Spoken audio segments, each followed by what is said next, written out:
Okay, so this video is going to be a guide on how to take a hit from a player that is much stronger than you are. It's like, for example, I used to be stronghold 30, I'd have stronghold 42 players attacking me, stronghold 41 players attacking me, and I was able to take a hit from them, and then I shield after the hit, and they would have way more losses than I did. Like permanent losses. Of course, I lose more troops, but then the Sanctum catches 80% to 90%, depending on if you have subscription or not. So first of all, you have to understand that when someone attacks you, most of your troops go to the Sanctum. So if you're VIP 10, you have 80% of your troops go to the Sanctum. If you're VIP 10 and you have subscription, 90% of your troops go to the Sanctum if you're attacked. The Sanctum only starts filling up once your hospital is completely full. So first the hospital fills up, then your Sanctum fills up. Once they're both filled up, your troops die off. So someone attacking you is at a massive disadvantage. They have to be way, way stronger than you.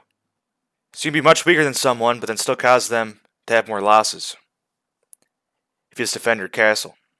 So what's the first thing you should do if you want to defend your castle against other players and not have your resources get taken from you? Or at the very least, cause a lot of damage to their army before they can actually get to your resources.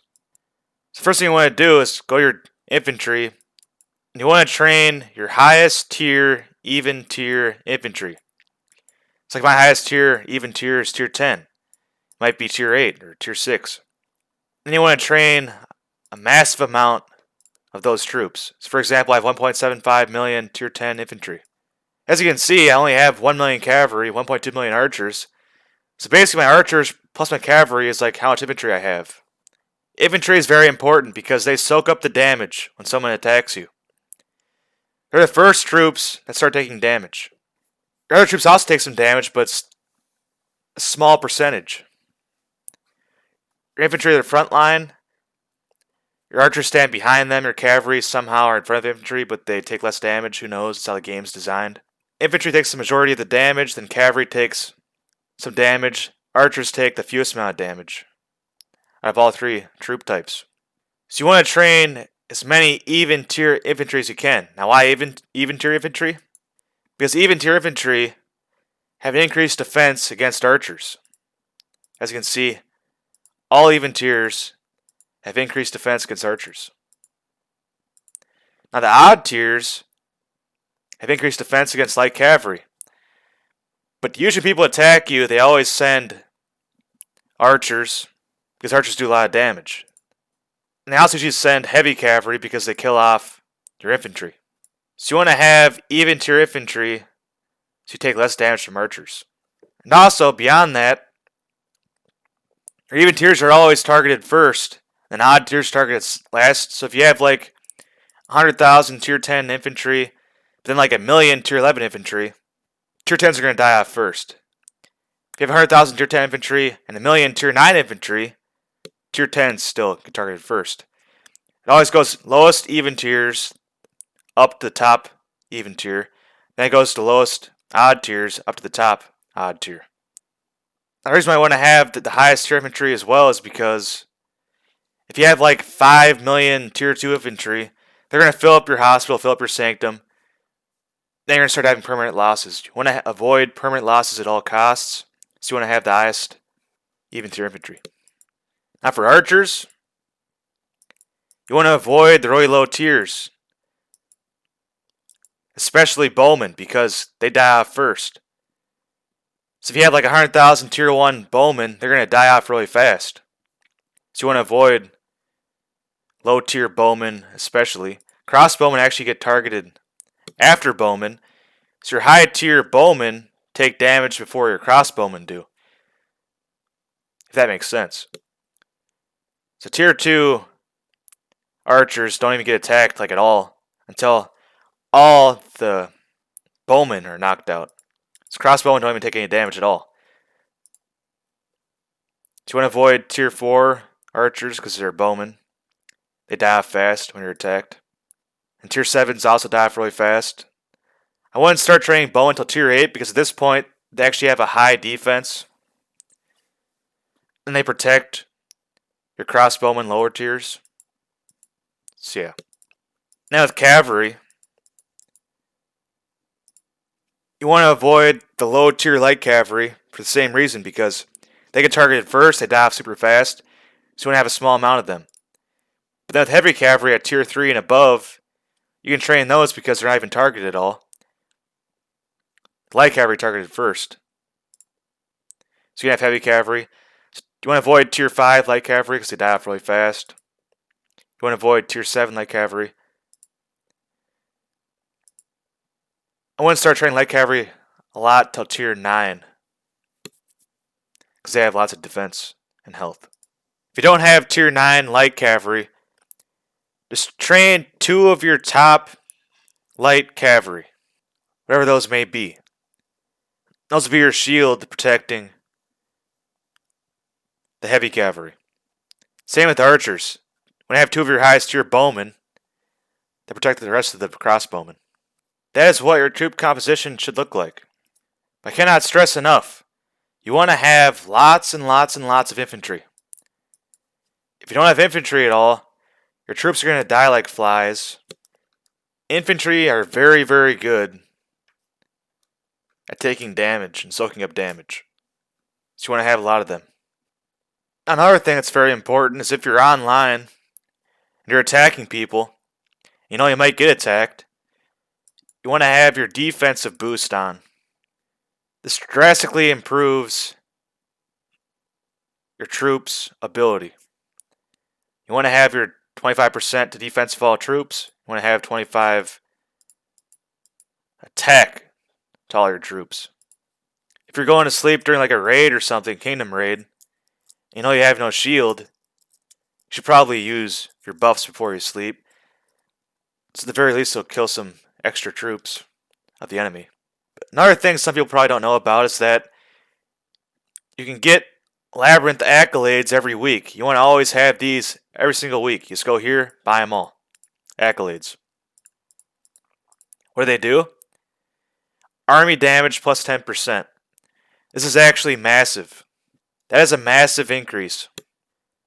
As you can see, my army damage is 138.5%. So if you're able to boost that by 10%, it's seriously like improving the damage of your army by like 7 or 8%.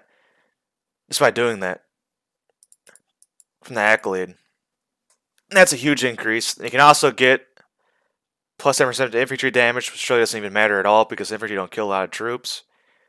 You also get plus 10% to cavalry damage, that's pretty good. Plus 10% to bowman damage is also very good. So you want to always have these accolades at all times. There's no reason to not have these accolades active at all times. It's very easy to get the coins for it. Now let's look at stats. What stats should you focus on if you're going to be attacked by a higher stronghold player who's much stronger than you are? You want to focus on troop stats. It's troop attack, troop defense, troop health. These all boost the stats of your entire army, so these are very important. You want to focus on cavalry damage and bowman damage. You want to have this as high as you can possibly get it. Because without cavalry and bowman killing people, the enemy's going to kill you instead. So you want to kill the enemy as fast as you possibly can to avoid taking damage. The best offense is the best defense. If their army dies off super fast, they can't deal more damage to your army. So damage is very important. You also want to have army damage as well, maxed out.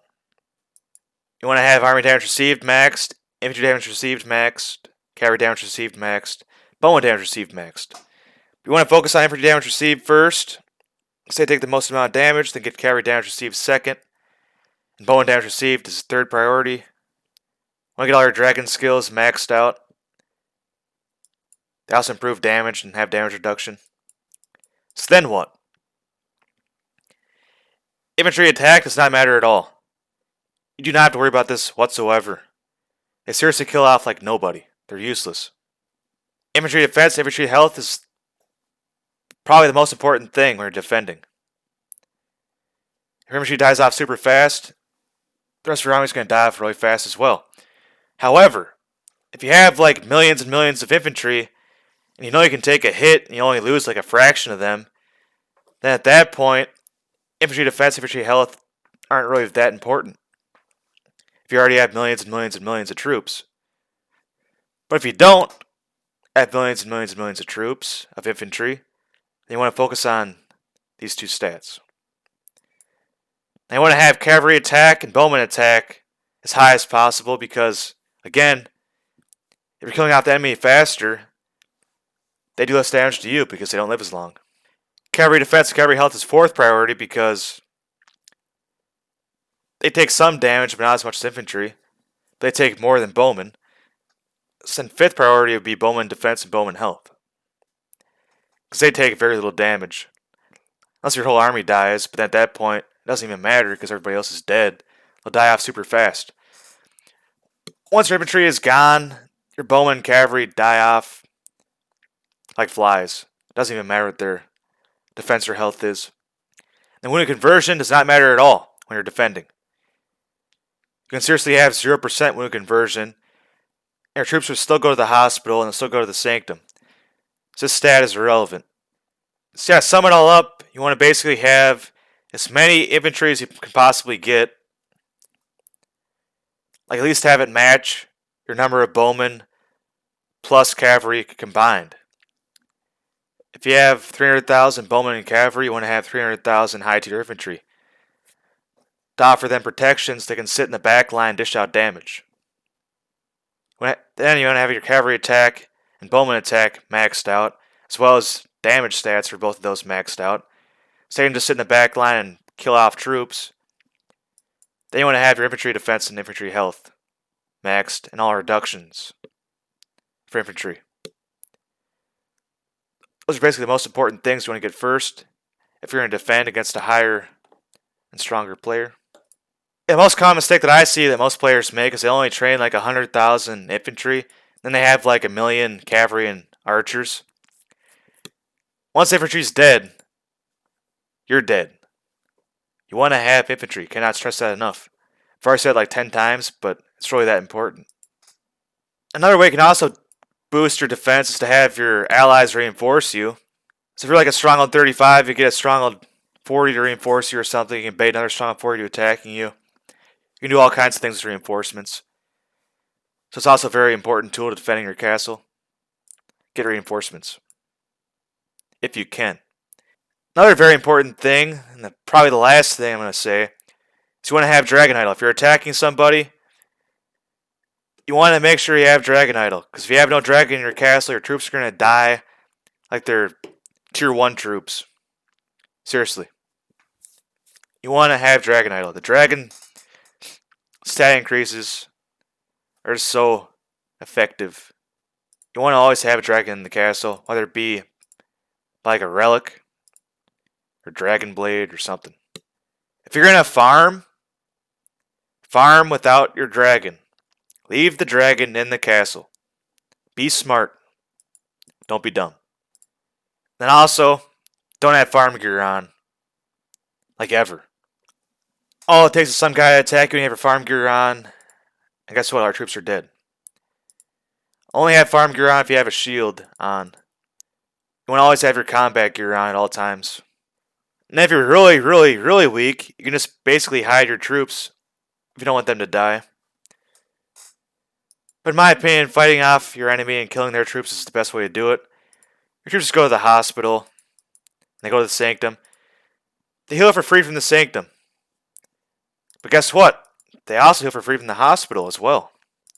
How is that? You just get talent points. Then you go up the balance tree. And right here, instant heal. Free instant healing of 10% of all wounded troops in your city. 24-hour cooldown. You just use this like 10 times and most of your troops are going to be back from the hospital. Most of them. And it's completely free. So if you want to cost someone resources, you just leave your troops in the castle and kill their troops. Then you just use the instant reheal and sanctum to get your troops back for free. You lose like nothing except for a small fraction of your troops. So you can cost your enemies vast amounts of resources by doing that strategy. And yeah, that's pretty much it. That's all I can think of. There's probably some more things you can do. Like you can improve prestige levels to level 30 for a lot of buildings to get damage received stats and damage reduction and bonus damage and stuff.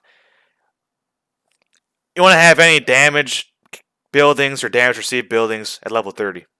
So get the maximum amount of rewards for that. And you want to have the best gear possible that you can get. So always buy stuff from your Alliance store every day to get free ingots and stuff. It's not the best stuff in the game, but still pretty good. You can fight off top players with that stuff. As long as you follow my simple strategy that I've laid out earlier. If you haven't already, you should subscribe to my channel because I'm the best player in the game, without question. Subscribe and learn from the best. I'm the best. Subscribe.